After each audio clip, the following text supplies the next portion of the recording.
Good morning, Monday morning with Matt, Tuesday edition. It's Tuesday, April 7th.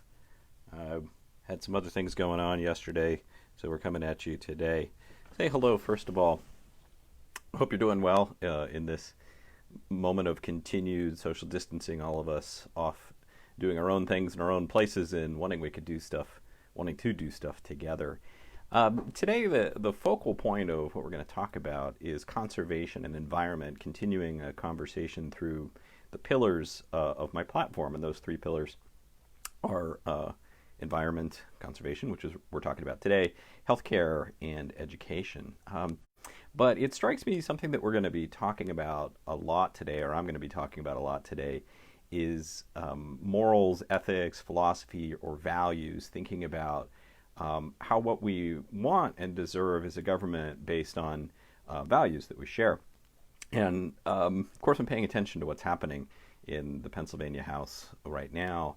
And we're seeing values, and this will connect to what we're talking about today, seeing values being expressed that are basically economy first or jobs first. And we don't even necessarily need to get into this morning what we think about that, but just recognize that when decisions are based on economy, they're not based on not economy.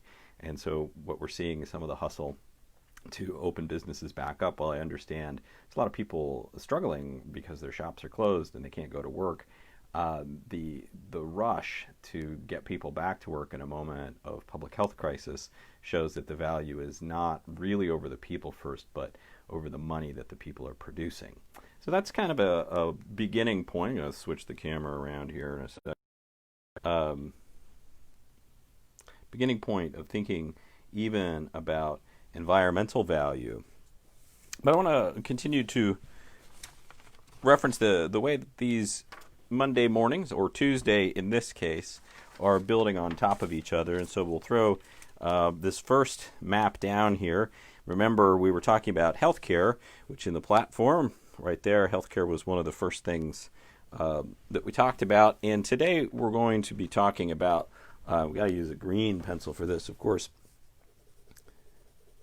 platform of environment. And in a later session, I want to talk about the way these platform ideas are relating to features and issues more explicitly. But environment is something that's going to definitely relate to things like water quality, green development, but actually has some pretty significant impacts on economy as well, which is maybe something people don't think about. I think it's actually competitive, that being pro-environment is being anti-economy or something like that. But that is a fallacy that we'll talk about a little bit today, and we'll talk about on some other days as well. So I think there's a lot of things that I want to talk about today. The first thing I want to do is mention a writer and whose language today is really important to me. And this is a writer who wrote a really influential book in the 1940s. He died in 1940. Oh, I've got pen ink going everywhere. That'll be good. He died in 1948, and his most famous book was called A Sand County Almanac. Aldo Leopold was the name of the writer, and this came out in 1949. And there's a story of Aldo Leopold that I think is a great way to open up this conversation today. So he was a contract hunter early in his career, and by that I mean exactly what it sounds like. He had a job shooting wolves, and so he tells a story in one of his influential essays in this book about, I'm not sure if it's the last wolf he shot, but it was a wolf that changed his mind a lot. And so I'm going to read from him and draw just a touch of stuff here. So he says in this essay, it's called Thinking Like a Mountain, we reached the old wolf in time to watch a fierce green fire dying in her eyes. So let me start that over again. We reached the old wolf in time to watch a fierce green fire dying in her eyes. I realized then, and have known ever since, that there was something new to me in those eyes, something known only to her and the mountain. I was young then, full of trigger itch. I thought that because fewer wolves meant more deer, that no wolves would mean hunter's paradise. But after seeing the green fire die, I sensed that neither the world nor the mountain agreed with such a view. So, came with some props here this morning. There's a mountain. Might have to actually give a little bit of, put some greenness on this mountain so we can see the edges of it. Again, this essay is called Thinking Like a Mountain, and it's where Aldo Leopold starts to lay out a different philosophy of his relationship to the landscape. And the important thing is conservation. And that's a word, well, it has an interesting root if we look at that. The root of conservation is to conserve, and a conservative wishes to conserve, and a lot of conservatives actually aren't opposed to conservation. And conservation really we could think of as a synonym for environmentalism, and it's the idea that it's a lot easier to not lose something than it is to get it back. And so there's lots of different people in the world who we might think of as conservationists. And one of those, I want to make sure you guys can see this, is, if you're out in the field as, that's like an Elmer Fudd hat there, out in the field as a hunter, you're no doubt a conservationist. Let's make this a good old buffalo plaid classic shirt here. Put the crosshatches in there. So this is one kind of conservationists we have out in the world, are those who are hunters. And Aldo Leopold, the reason I'm starting here is Aldo Leopold was a lifelong hunter. He was a farmer, a hunter, and a soil conservationist. So it's not that he was what you might think of immediately when you think of someone who's into the environment or conservation. Or the other person, we'll start with maybe a similar look here. But we might think about the archetypal tree hugger as another kind of conservationist. Not exactly sure how the anatomy of that shoulder is working there. Seems a little bit dangerous. These two individuals share a lot in common because we also live in Penn's Woods, one of the few states named after its landscape. Pennsylvania, Penn's Woods. Montana named after mountains. Vermont named after the Green Mountains. If you really think about our state names, we're one of the very few that defines ourselves through our natural spaces. So Aldo Leopold, in thinking like a mountain, develops an idea that's called the land ethic. I'm going to write that down. And this is all sort of a frame for thinking about Pennsylvania and thinking about my own interests in what we should be seeing from our government officials related to environment. So what Aldo Leopold says about the land ethic is there is as yet no ethic dealing with man's relation to land and to the animals which grow, there's a typo, live TV, we'll just erase that, grow upon it. The land relation is still strictly economic, and I think that's what we need to be thinking about here. This is what he's saying. The land relation is still strictly economic, entailing privileges, but no obligations. So the land ethic simply enlarges the boundaries, I'll just cover that up here, enlarges the boundaries of the community to include soils, waters, plants, and animals, or collectively the land. A land ethic changes the role of Homo sapiens from conqueror of the land community to plain member and citizen of it. It implies respect for his fellow members and also respect for the community as such.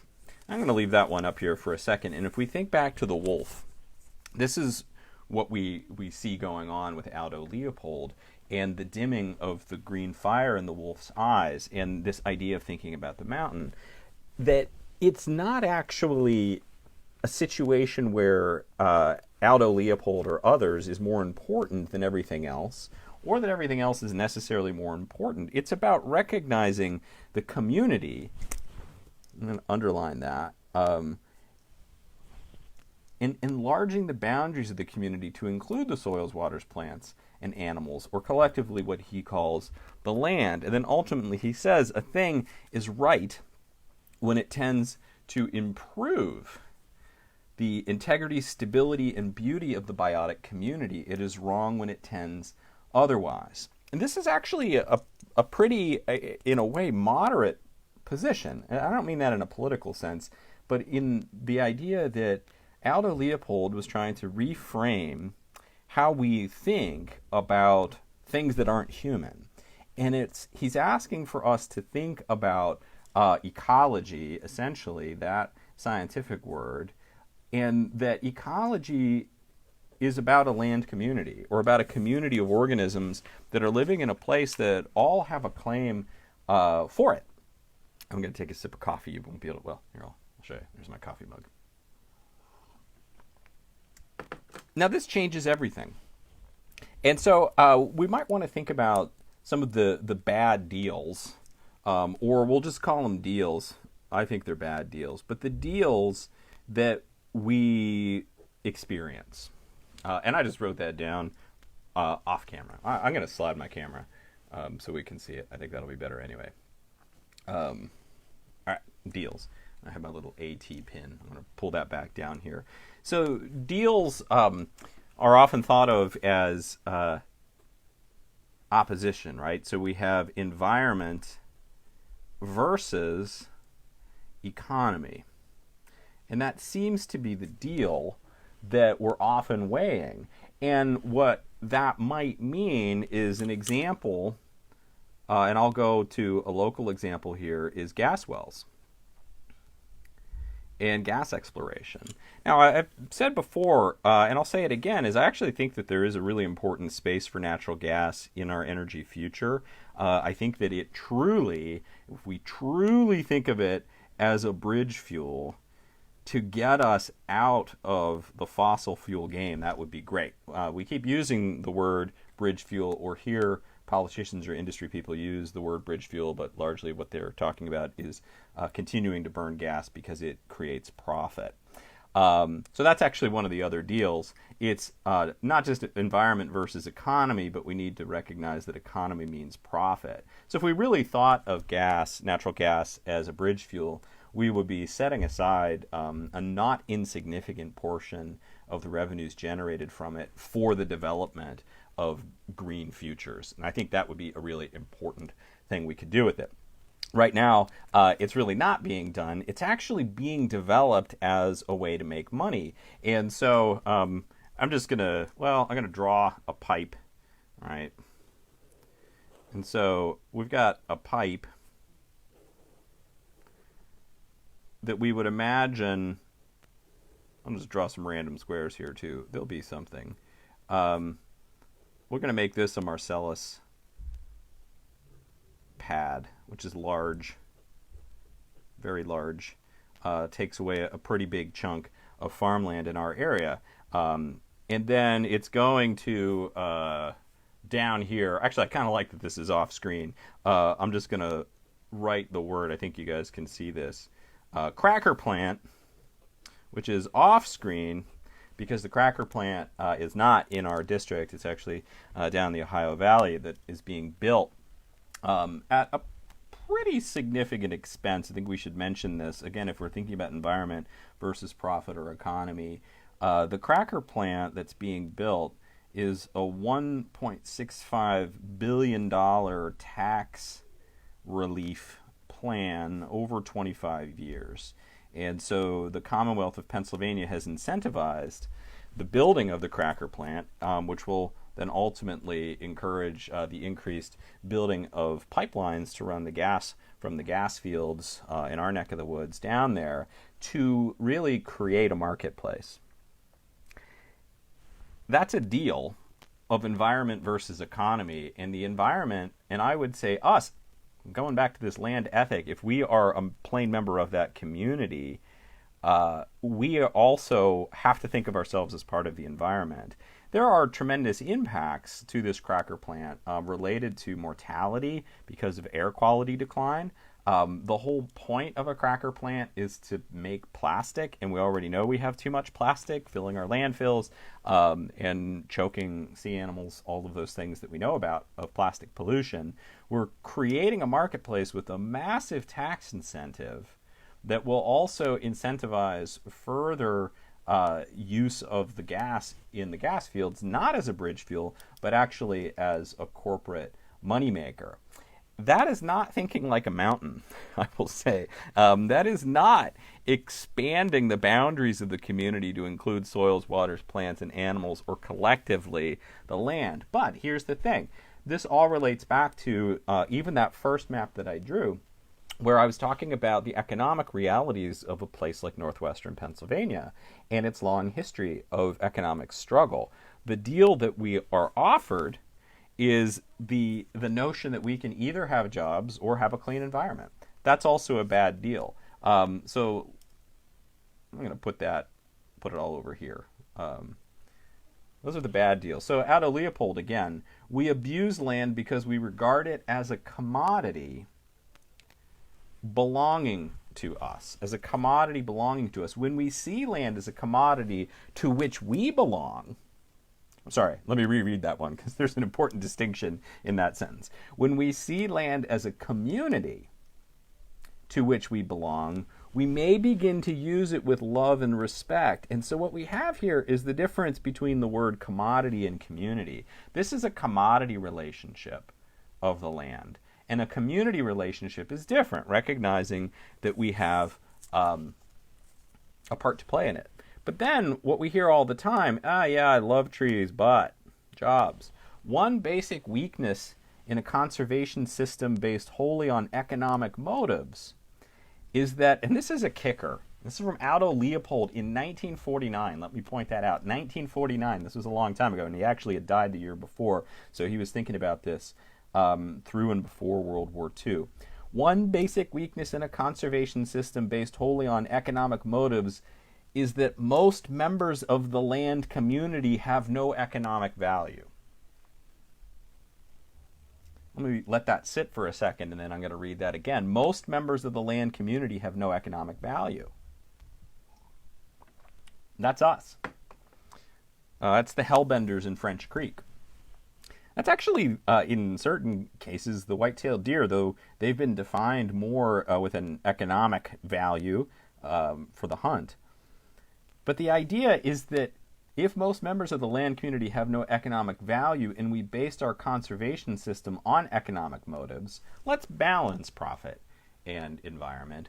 We're setting the environment up to fail because we already know they don't have economic value as defined.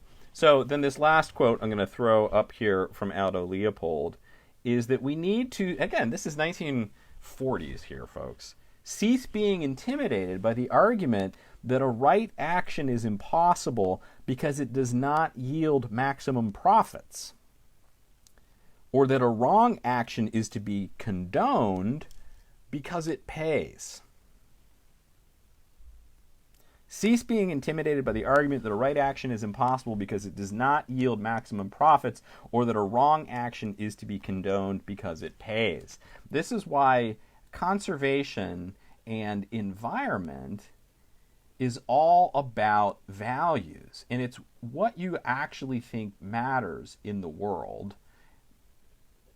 Is it profit, maximum profit, or is it something else? I'm on the side of something else. I hope you're on the side of something else too, because we suffer.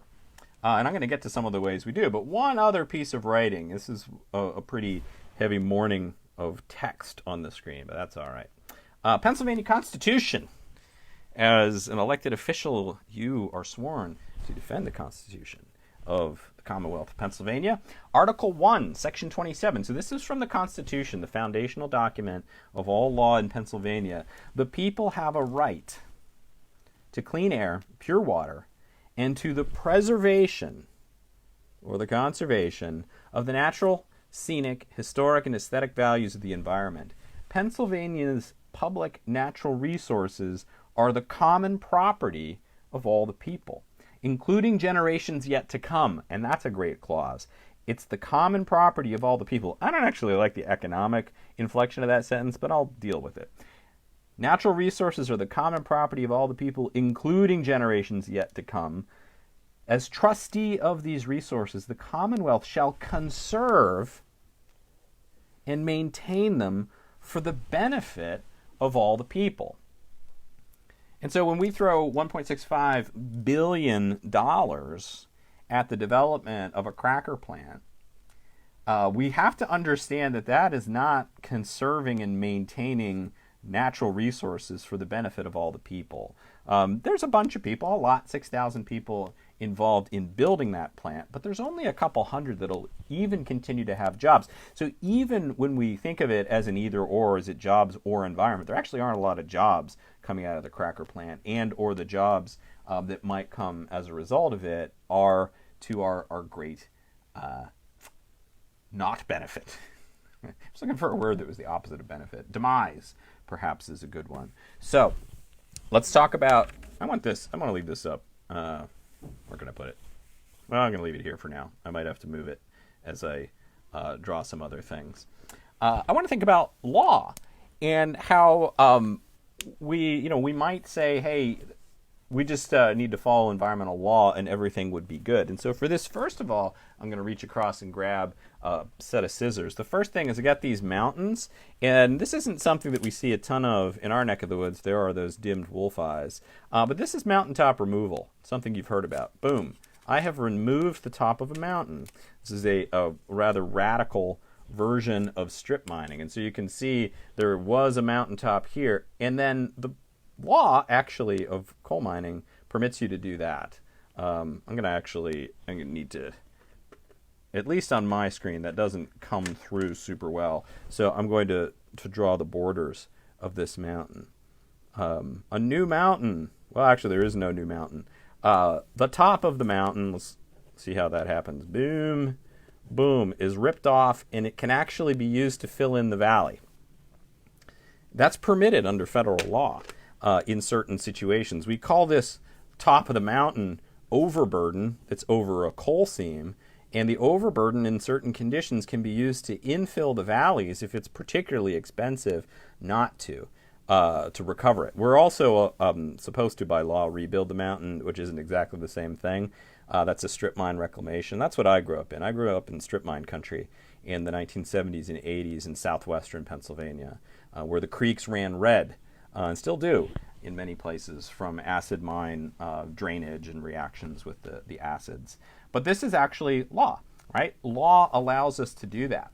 Right now, there's been stuff going on in the Pennsylvania House and Senate, HB 1635, and I'm writing this down because I think all I can ask of everybody, all four of you that are watching live, is to look stuff like this up.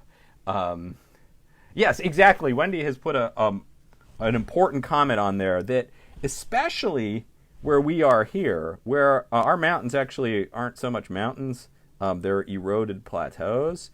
At the bottom of each of these mountain valleys is a stream, sometimes permanent, sometimes seasonal, and we just fill that in with soil, and that's not good for a creek or a river or stream. It's gone, and that creates to other problems, or that contributes to other problems like flooding.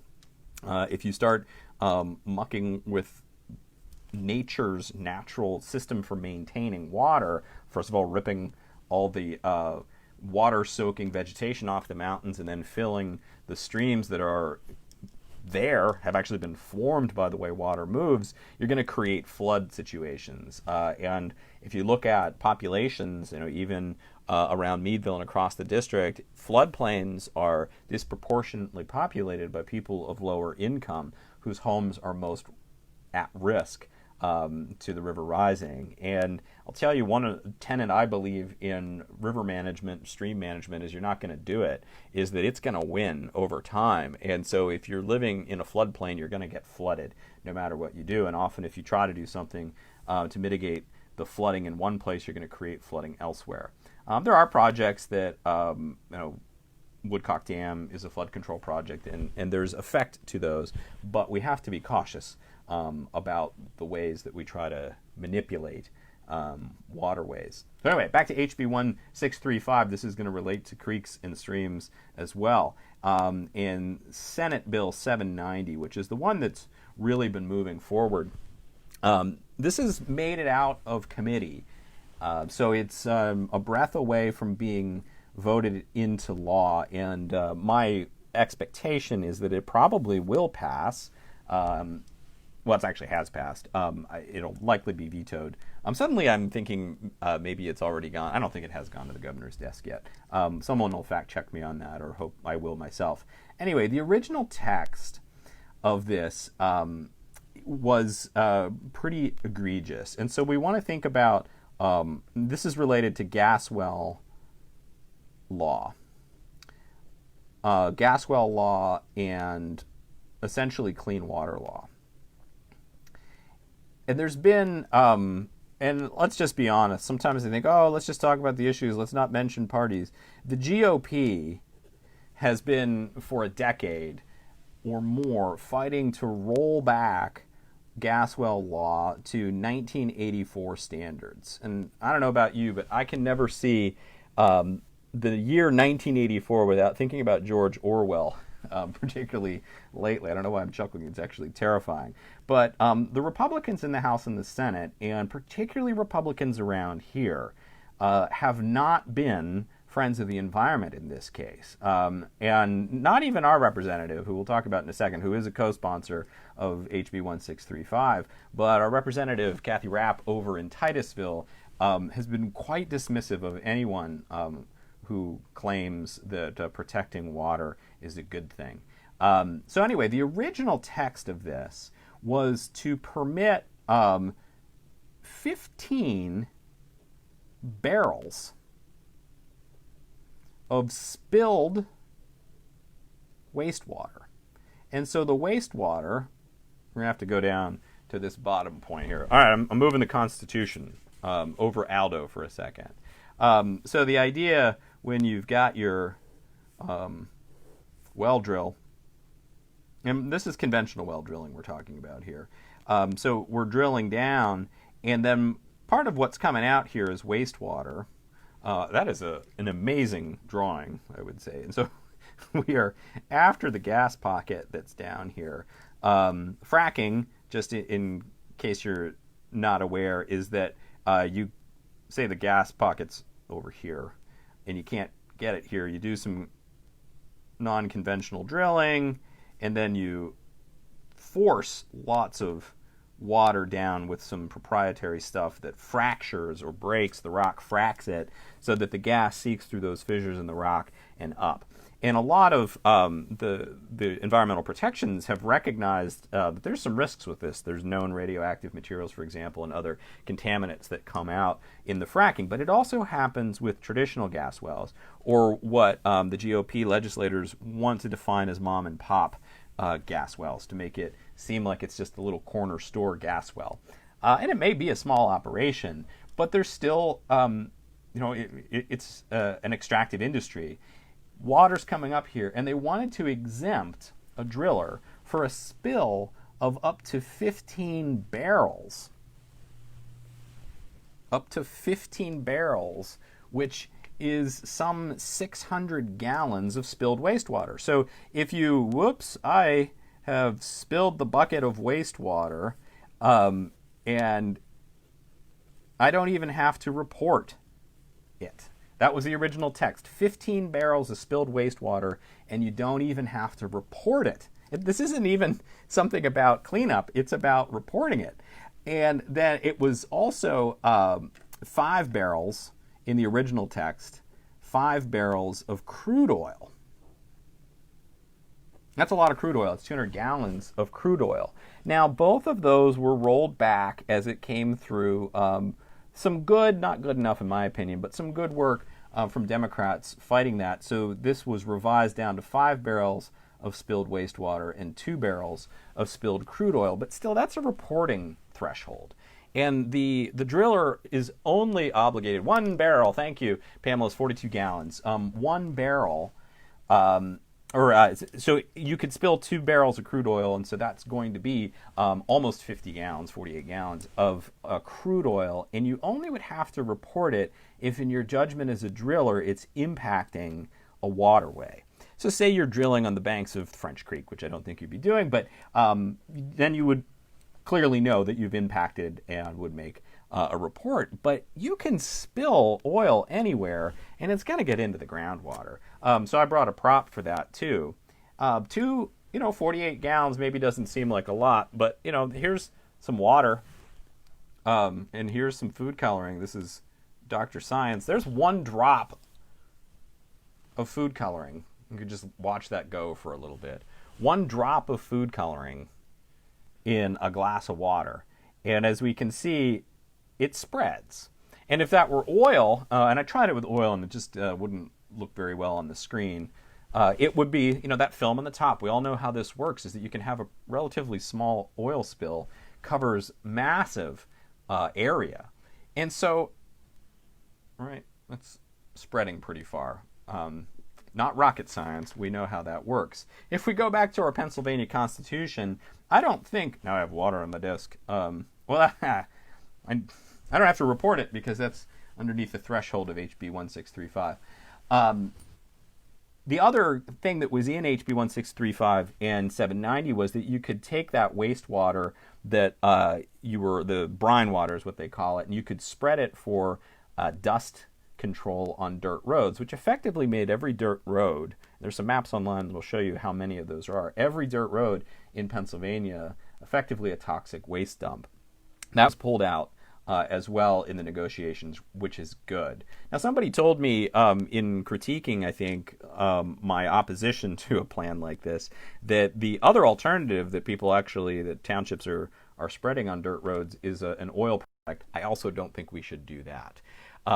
Anything for the viewers.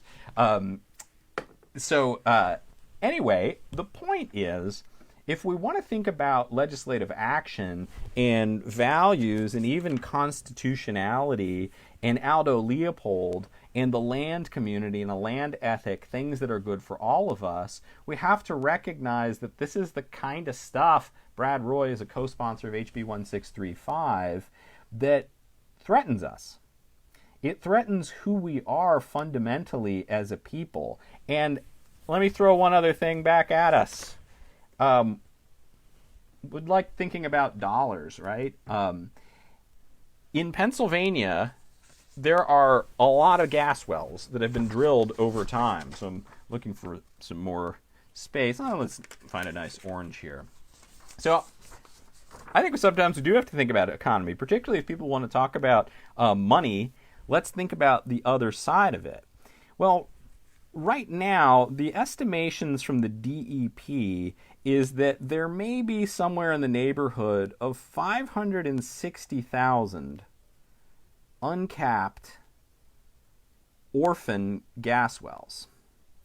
And so, gas and oil. And so what this means is that these are wells that are no longer producing, but they've been abandoned.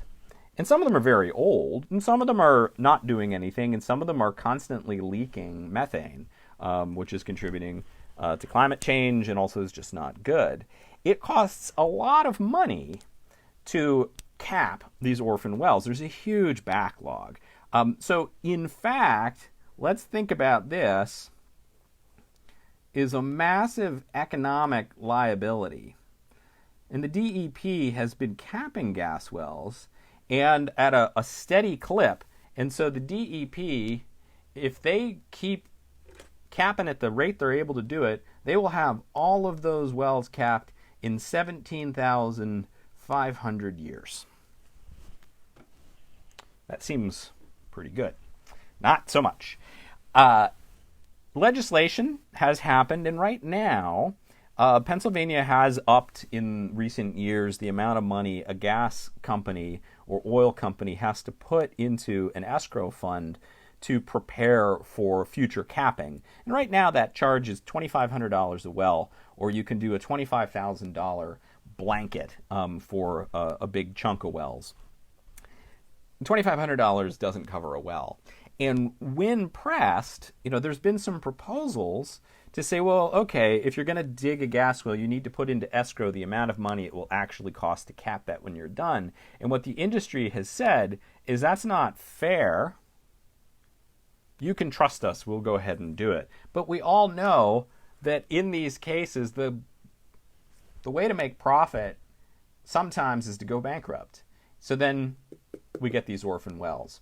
So in fact, not only are we damaging, so some notes sneaking into my picture here, not only are we damaging our environment, damaging ourselves, damaging our health. This relates to healthcare.